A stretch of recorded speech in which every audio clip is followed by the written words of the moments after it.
Hi, it's Stephen here from Sound of a Nation Wave, and this is day 11 of the August Daily Draws.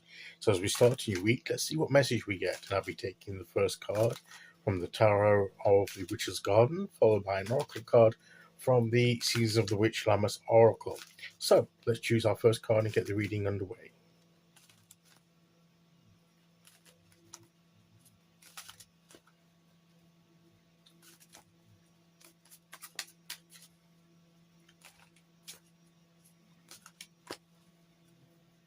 Okay, here we go.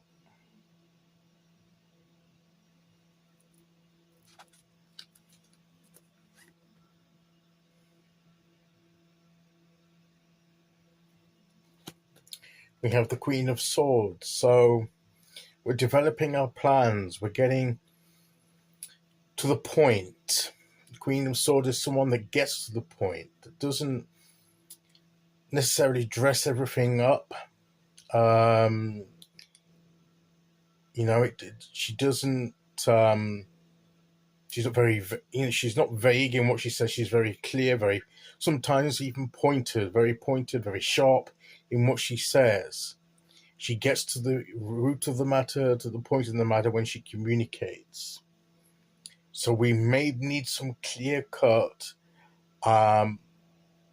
communication where we leave no doubt whatsoever about what we're trying to get across, that we say what we mean and we mean what we say.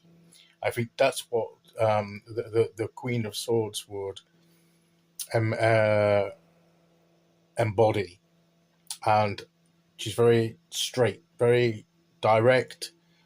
She doesn't mess about. She knows what she wants. She knows what our ideas are. She knows what our plans are, and she knows how to get it done.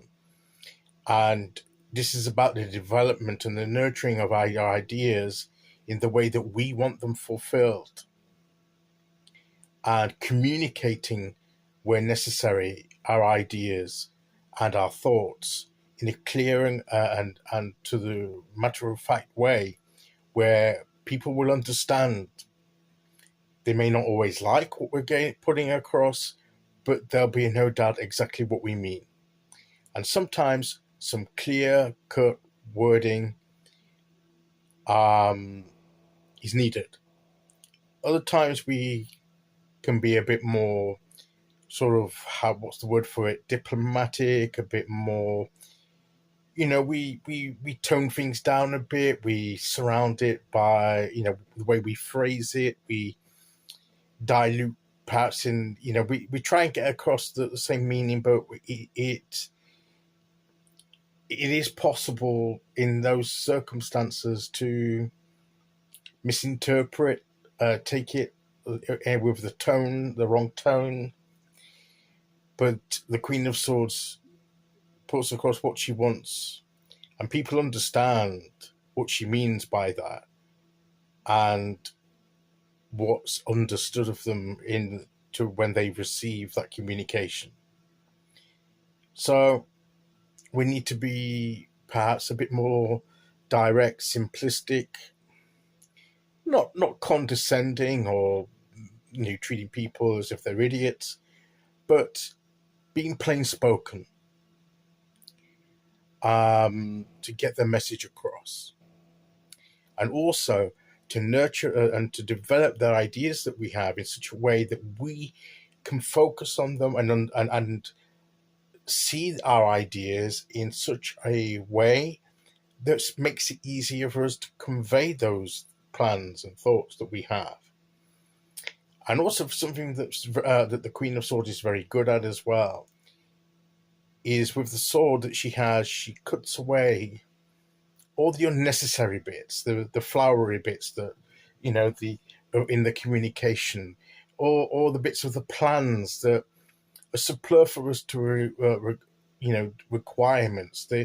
Maybe the plan is a little bit too complex or too descriptive. It's got too many details, and some of those details are not necessary for the plan to be effective. In fact, they may weigh the idea down. They may make it more cumbersome. So we slim it down. We cut away the unnecessary, and leave what we really need to be there.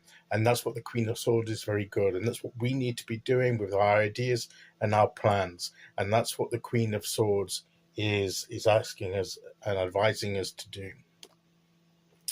Okay, so let's see which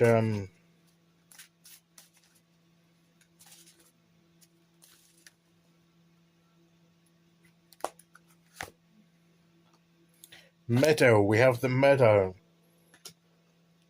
sat there reading, so she's gaining information through the reading, whether she's doing it for pleasure or to gain information. She's got the butterfly here, or whatever it is here. She's got birds in the air. She's got the flowers around her. She's got, that's either a cat or a fox. So she's got almost, almost the cunning that she needs in the strategy of what she wants to form, and she's gaining the information to develop and refine what she needs. And it says, let your being be as full and vibrant as a summer meadow. So it's getting that fullness and vibrancy of our ideas and our message, the very essence of the message, getting down to the core of our plan, of our ideas and our thoughts, getting down to the core essence. And that's what is going to help us move forward. So what the Queen of Swords wants us to do is to think, to understand what we want, to be self-aware, and to be, to have a clear understanding ourselves about what it is we're planning, what our thoughts are. Because until we understand it, how can we convey it to anyone else that needs to know? So we have to get it clear in our minds first. We have to refine it, cut away any dross, any unnecessary stuff. And then we have the fullness of the core essence there, will bring life and transformation. And then our plans can be effective and do the job we intend. Okay, so that is today's message. I'll be back tomorrow with day 12. Until then, thank you for listening. Take care, everyone, and I'll see you all again very soon. Okay, bye-bye.